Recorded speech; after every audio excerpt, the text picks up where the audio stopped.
Olá, alunos, sejam todos bem-vindos à nossa aula de História da semana. A gente vai lá para a página 8 na apostila, volume 4, na disciplina de História. Vamos falar um pouco sobre como são construídas as memórias de um povo e a gente vai falar também sobre o 7 de setembro, a independência do Brasil. Vamos lá?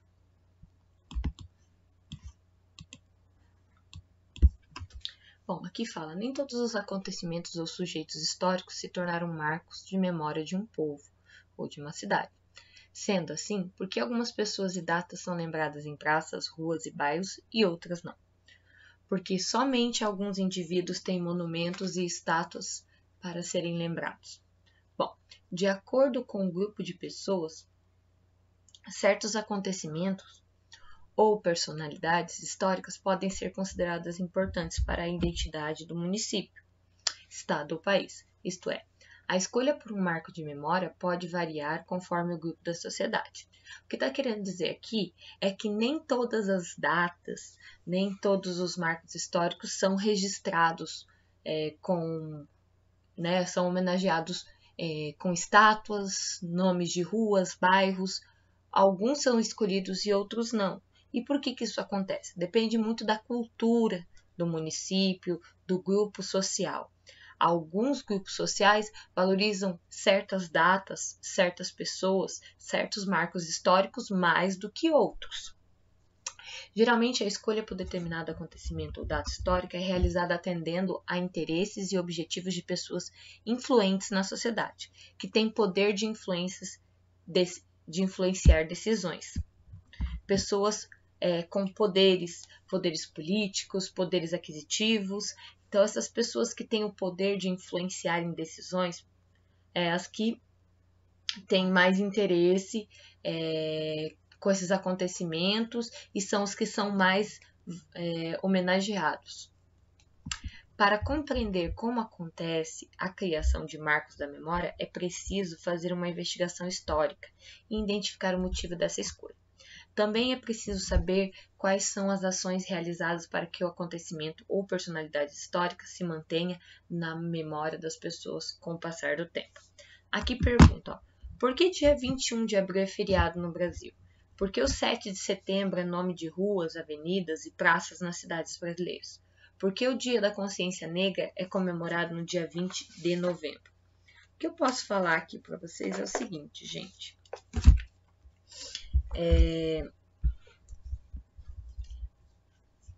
Na cidade existem datas comemoradas, os nomes de ruas e bairros existentes e monumentos que foram edificados e construídos em homenagem a marcos históricos e pessoas, né?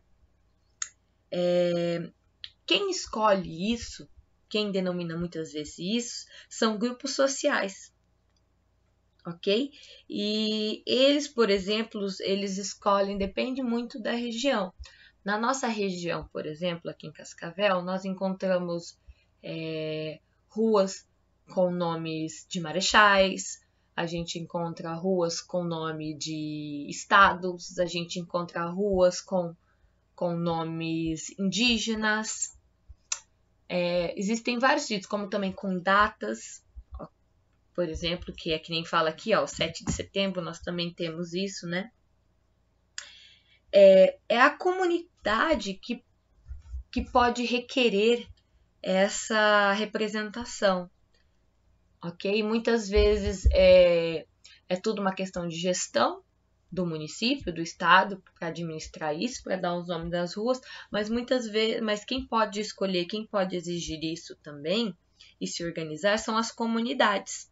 Elas precisam se organizar e cobrar do poder público, o que deve acionar as vias legais para que isso possa ser feito.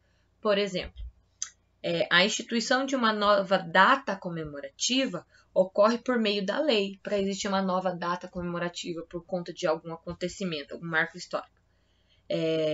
E isso é por meio da lei, função do poder legislativo, ou seja, vereadores no município, deputados no caso do estado, e deputados estaduais, no caso do estado, que escolhem isso, que marcam as datas comemorativas, que no caso vocês conhecem como os feriados, mas também que podem dar o nome às ruas, monumentos, fica a critério dos vereadores nos municípios, deputados estaduais no estado e deputados federais no país. São eles que cuidam dessa parte, ok?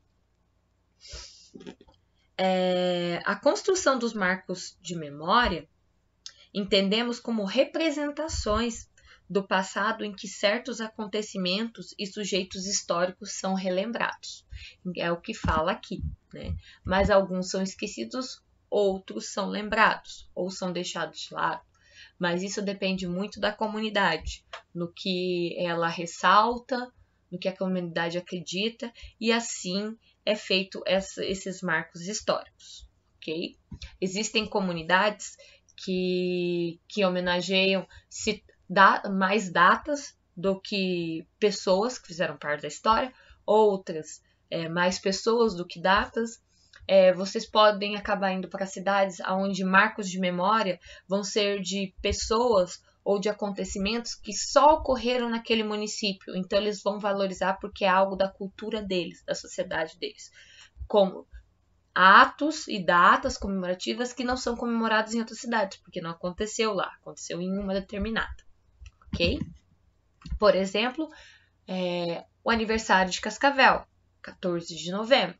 As outras cidades não comemoram isso, porque é um fato da nossa cidade, é um acontecimento, é um marco histórico da nossa cidade, não de outra. Como outras cidades também têm as suas datas comemorativas, têm as suas festas, não é? Tradicionais, que aí tem a ocorrência dos seus feriados e tudo mais. Já que nós estamos falando de marco, vamos falar da independência do Brasil e o dia 7 de setembro. Aqui fala, o 7 de setembro de 1822 é considerado um marco histórico da independência do Brasil. Até esse ano, o Brasil foi colônia de Portugal e dependente político desse reino. Então, até antes dessa data, nós éramos colônia da coroa portuguesa. A história conta que nessa data, Dom Pedro, príncipe regente português, declarou o Brasil independente de Portugal, gritando independência ou morte às margens do rio Ipiranga, em São Paulo. Em 12 de outubro desse mesmo ano, Dom Pedro I foi reconhecido como imperador brasileiro. No entanto, a data da independência do Brasil não começou a ser comemorada já no dia seguinte ao grito do Ipiranga. A comemoração a cada dia, deixa eu só ver onde que eu tô aqui. A cada dia 7 de setembro só passou a ocorrer a partir de 1827 e tinha o objetivo de enaltecer a figura do imperador como herói da nação. Desde então, esse dia se tornou um marco na memória da história do país. Essa data representa Dom Pedro I como um herói, sendo responsável pelo nascimento do Brasil como nação independente. A memória desse fato histórico foi construída como celebrações, obra de arte, nome de ruas, praças e outros locais públicos. Em 1969, foi criada uma lei estabelecendo que todo ano, no dia 7 de setembro, deve ser feriado e comemorado o Dia da Independência. Bom, deixa eu explicar aqui para vocês uma coisa. Gente, o 7 de setembro ele só foi criado para enaltecer, ou seja, para exaltar, para vangloriar Dom Pedro I, colocando como se fosse ele que tivesse trazido a independência no Brasil. Mas não é bem assim que a história é contada. O dia 7 de setembro ele é um marco histórico, pois nessa data foi estabelecido o evento da independência do Brasil, consolidado como um marco de memória fundante da nação brasileira. Eles precisavam de uma data para colocar como proclamação da independência e criar toda essa história como Dom Pedro I como um herói do Brasil. Mas não é bem assim que a história é contada. Contudo, é preciso ter em vista como ocorreu a construção de tal marco de memória. A data e os fatos históricos constituem uma memória simbólica a ser resgatada, que privilegia a figura do imperador Dom Pedro I, o grito do Ipiranga. Toda essa fachada, toda essa construção dele em cima de um cavalo branco, gritando independência ou morte, foi tudo criado um conto colocando ele como um herói, para enaltecer, para tornar ele grande, importante no Brasil, né? Como um centro do evento. Entretanto, a independência política do Brasil em relação a Portugal deve ser entendida como um processo que envolve vários sujeitos históricos. Teve todo um movimento para o Brasil se tornar independente. Não foi Dom Pedro que foi lá e falou assim, quero ser imperador do Brasil e esse povo precisa ter liberdade, não ficar mais no poder da coroa, Portugal, vou declarar a independência. Não, não é bem assim o que aconteceu. Olha só, durante o século XVIII e o início do século XIX, ocorreram várias revoltas separatistas. Foram várias revoltas no Brasil, onde tinha colônia, por vários grupos que eram povos brasileiros, já que viviam no Brasil. Eles estavam criando revoltas, por quê? Porque a coroa portuguesa abusava demais da colônia. Só ficava retirando as riquezas e a colônia não era valorizada, principalmente depois que o rei Dom João veio para o Brasil e fez do Brasil império, por conta que eles vieram fugidos da Europa, por conta da guerra contra a França, contra Napoleão Bonaparte, eles vieram fugidos, se estabeleceram a coroa no Brasil, mas depois eles voltaram para Portugal e só deixaram Dom Pedro. Por conta disso, o Brasil ficou muito respeitado durante esse período, quando a coroa portuguesa veio para cá. Aí, quando a coroa portuguesa voltou para lá, o povo que vivia no Brasil não queria mais ser colônia, ficar submisso à coroa. Eles queriam poder ganhar, eles queriam mais, eles queriam participar do comércio,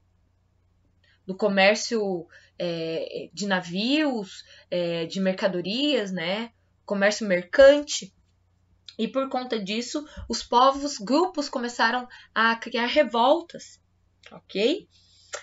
Que almejavam mudanças políticas e influenciaram a efetivação da independência. Então, esses grupos começaram a agir e a se movimentar querendo independência, ok? Esse processo político ocorre também por conta de outras independências que ocorreram em outras regiões da América Latina, pois existiam outras colônias, né, da coroa espanhola, né, em outros determinados lugares da América Latina, que hoje são outros países, eram colônias da coroa espanhola, e eles começaram a correr atrás também da sua independência.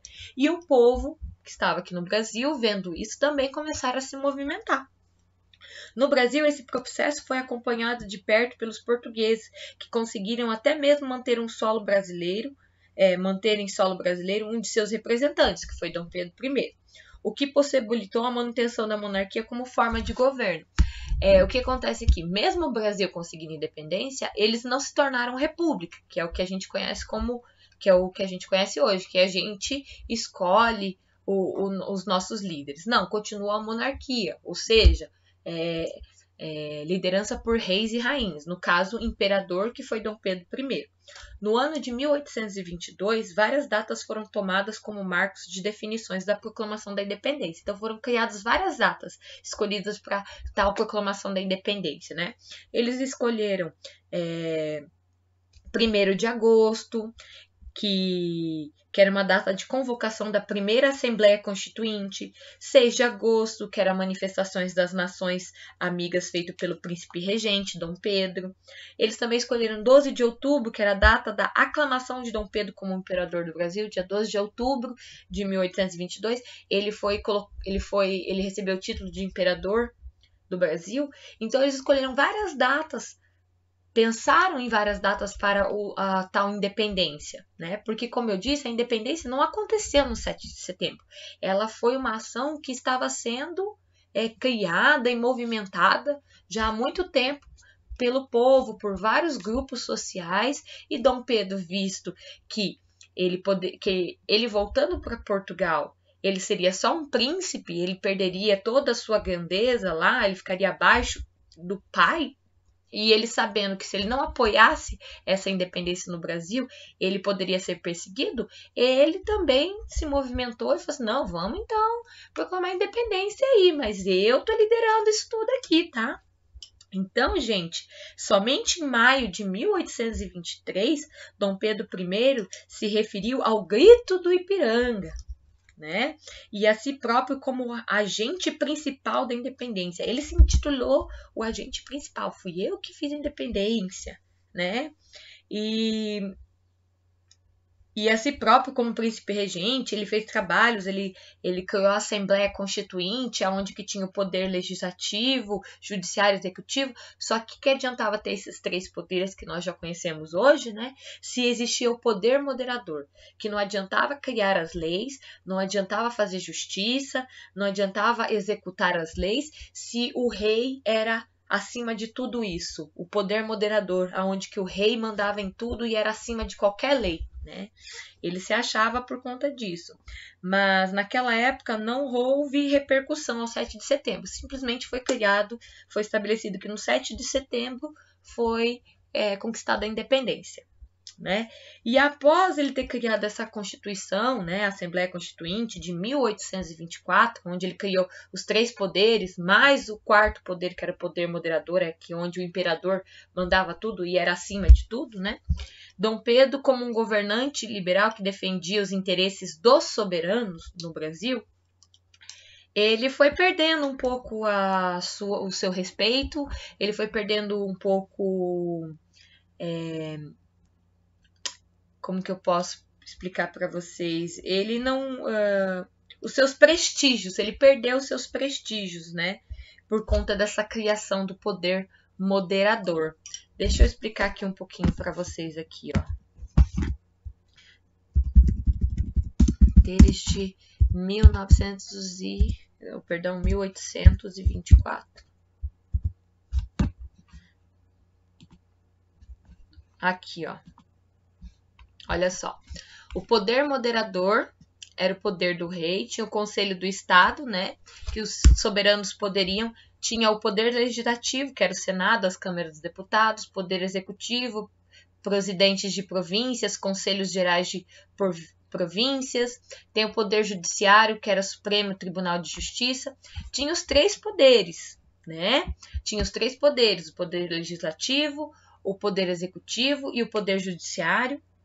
Mas o que adiantava ter criado esses três poderes se o poder supremo era do imperador, que caso esses três poderes tivessem alguma coisa que não era do agrado dele, ele poderia dar conselho de Estado, ou seja, ele poderia aconselhar de uma forma assim que não é muito bom para mim tudo isso daí, então vamos mudar, né?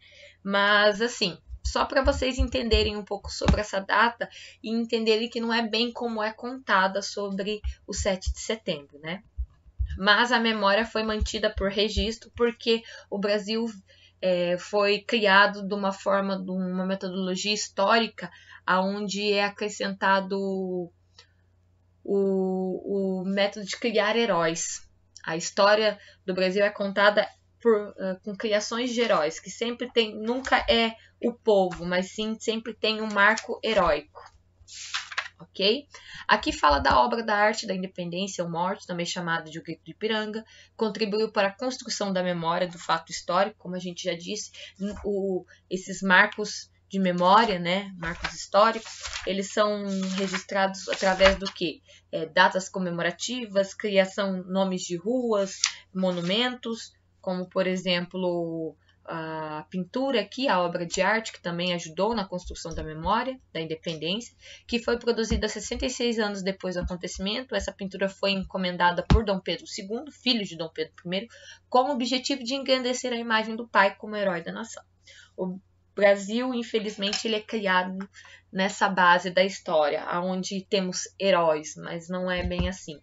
É o povo, muitas vezes, e infelizmente muitas vezes o povo que corre atrás dessas situações são os grupos sociais que têm poder aquisitivo, sempre para favorecer o lado deles, né? Quem tem dinheiro, né? Por isso foi criado toda essa questão. Agora vamos para algumas atividades aqui. Explorando documentos. Leia esta imagem. Como que você lê essa imagem? Você começa a analisar ela. Primeiro de tudo, vamos ver a sua legenda aqui. Olha só. Agostinho Salinas Teruel. Festa escolar no Museu do Ipiranga em 1912.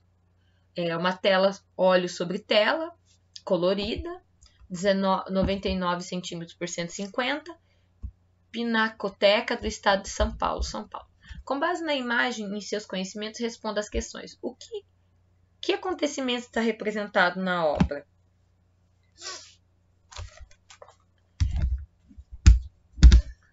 É uma manifestação pública, onde tem muita gente, pelo jeito uma comemoração, né? Uma festa, o quê? Que está escrito?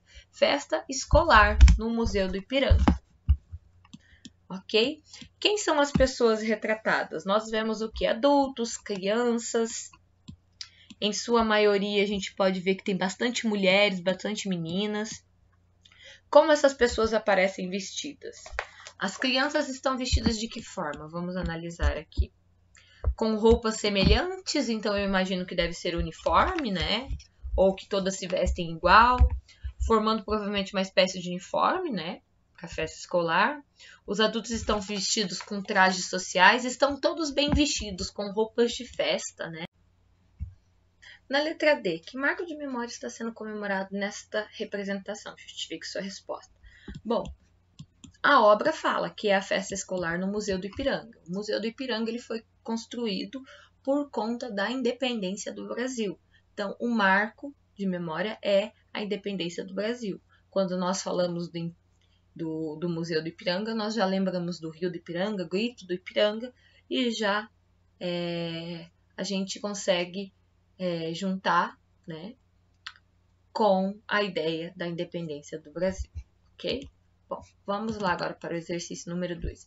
Que eventos são realizados em suas cidades no dia do 7 de setembro? Aqui nós temos o quê? O desfile na Avenida Brasil. Então, vocês vão registrar sua resposta com um desenho ou com uma colagem da imagem. Então, vocês vão registrar ali o desfile, por exemplo, que é algo que acontece aqui.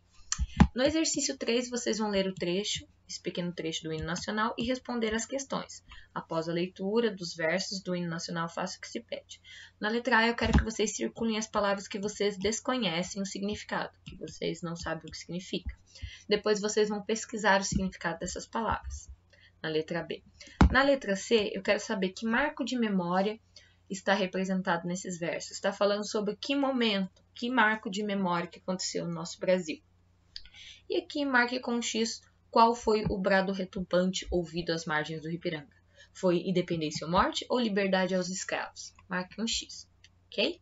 Agora nós vamos para a nossa apostila de Almanaque das Datas Culturais. Nós vamos para o mês de agosto, aonde no mês de agosto nós temos duas datas. As datas do mês é dia 12, Dia Nacional dos Direitos Humanos, e 19, que é o Dia Nacional do Ciclista. O Dia Nacional dos Direitos Humanos, aqui ó, é quando a gente também se comemora a Declaração Universal dos Direitos Humanos, que vocês já estudaram com a Prof. Tati. Aqui nós temos uma tirinha, ó. Opa, volta aqui. Artigo 1.